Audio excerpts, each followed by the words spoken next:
ఒక గ్రామంలో ఒక పేదవాడు ఉండేవాడు.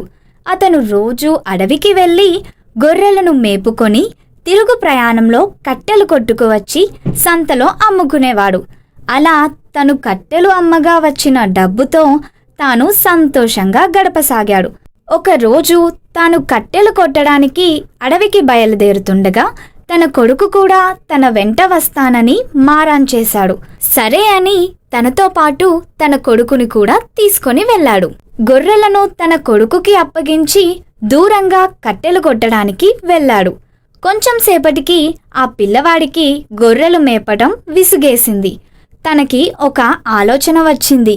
అంతలో పిల్లవాడు నాన్నా పులి అని అరవటం మొదలుపెట్టాడు. అది విన్న వాళ్ళ నాన్న పరుగెత్తుకు వచ్చి చూశాడు. అక్కడ పులి తనకు కనిపించలేదు. నాన్నను చూసిన పిల్లవాడు నవ్వసాగాడు. వాళ్ళ నాన్న తిరిగి కట్టెలు కొట్టడానికి వెళ్ళాడు. మరలా పిల్లవాడు పులి అని అరిచాడు.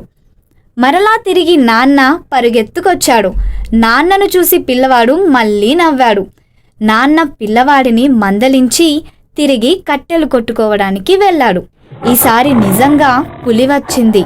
దానిని చూసి భయపడిన పిల్లవాడు నాన్నా పులి, నాన్నా పులి అని అరిచాడు.